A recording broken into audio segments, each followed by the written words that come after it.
अच्छा. राष्ट्रवादीची पदाधिकारी असल्या कारणाने आपल्याला सगळ्यांना माहिती आहे की काल परवा पण इथल्या जिल्हाध्यक्षांची चौकशी करण्यात आलेली आहे.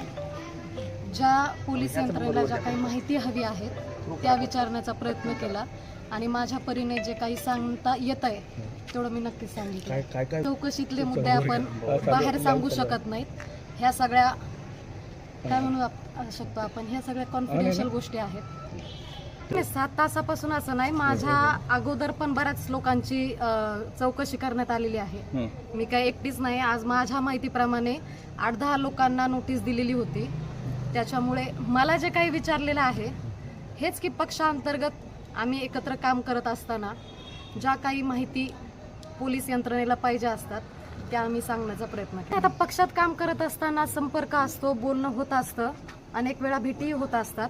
तर या सगळ्या गोष्टींमुळं जेव्हा